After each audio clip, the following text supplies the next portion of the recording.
Hello, Pete Brooker here from Human Research. Today I'm going to walk around the Dezer Collection, the largest collection of James Bond memorabilia in the world, and about a 40-minute drive from South Beach where we stayed.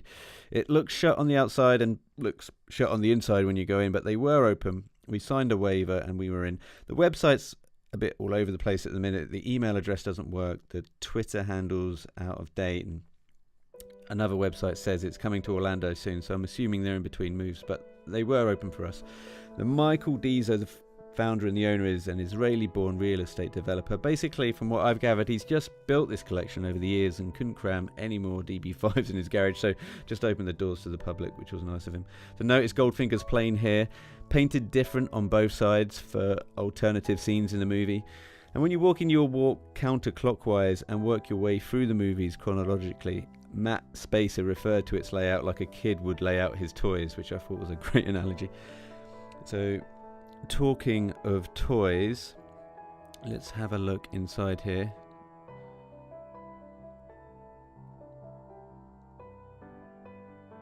Back there you would have seen the Astroplane from Octopussy. There's another one in the back factory in Berlin by Checkpoint Charlie. Not sure where the real one is, but look at that, that's beautiful, isn't it? Let me just skip along here though. Work our way through the toys. You got the Jigsaw for James Bond Island. That's cool. Odd Job action figure. Looks a bit bent out of shape. Connery chest wig. Chest hair is sexy. I've got some. The missus hates it, but I'm not shaving it. I tell her I'm not going to live my entire life without hair. Moving along, fruit machine. Would have been nice to see it plugged in, I suppose, but still look great. And the CDs, he's got every one of these. And a massive collection of books. Now, I've not read half of these books, but you know, I've read the Fleming books and some other books on Bond. I recommend Some Kind of Hero by AJ and Matthew, The Bedside Companion, Henry Chancellor, and The Dossier by Kingsley Amis. But I've barely touched the continuation novels. I'm such a charlatan. Okay, moving on. The leather bomber jacket from A View to a Kill. No doubt that will have some of Roger's musk on it. That was really great to see. Up there you got Little Nelly. I think the real one's in Covent Garden. And the DB5 from Thunderball.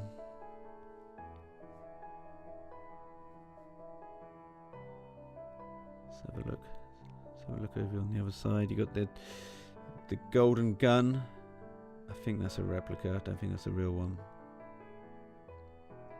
Let's scoot along here. There's a boat from Russia with Loves in there. And you've got Odd Job's hat over here, the Black Derby hat. So who wrote Odd Job's favourite Bond theme? Aha! My brother tells that gag better than I. The Toyota 2000 GT. You only live twice. I think that's Daniel Craig's favourite car, unless I'm mistaken. The Aston Martin DBS. Now, I'm going to just take a second, once I figure out how to use the gimbal, to just go low on this one. Look at this. I love the car. I love this car, the shark nose on this car, the dual headlamps, the long grille. I think this has got some real menace to it, this car. It's one of my favourites. On the other side, the Lotus Esprit. Spy Who Loved Me, of course. On the other side, let me show you this, the Mustang Mark III from Diamonds, of course, famous for one of the biggest continuity errors, going in a pedestrian alley on two wheels in one scene, leaving the alley on the opposing two wheels. I've kind of screwed my own edit up there. I've got to rewind and forward. Yeah, that was down to a few factors. One being the first was shot in the studio, the second was shot in Vegas. They had originally got the shot on the correct wheels, but there were people in the background watching it being filmed, so they had to refilm it. And when they did, they screwed it up, tried to fix it in the edit, but it doesn't make much sense. Still, it's a cool stunt. Anyway, the AMC Hornet, the corkscrewing car jump, that was first demonstrated in the American Thrill Show in Houston in '72. Cubby Broccoli took out the copyrights and patents on that stunt in order to prevent it from being used before they could integrate it into a James Bond film. John Barry always regrets putting that penny whistle in it. I personally don't mind it. The Citroen 2CV. Not that low. I think the real one's in Covent Garden, actually. Again. What else have we got here?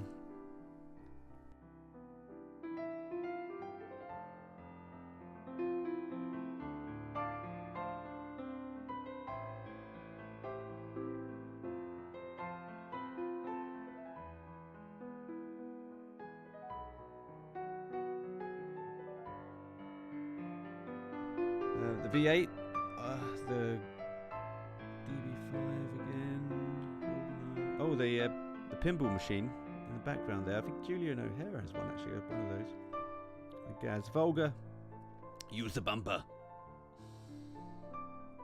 That's what it's for.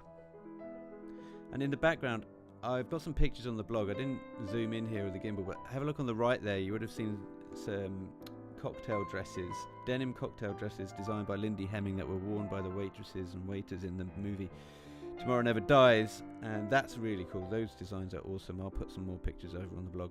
Okay, I think that's been it. I hope you enjoyed it. Don't forget to subscribe, y'all.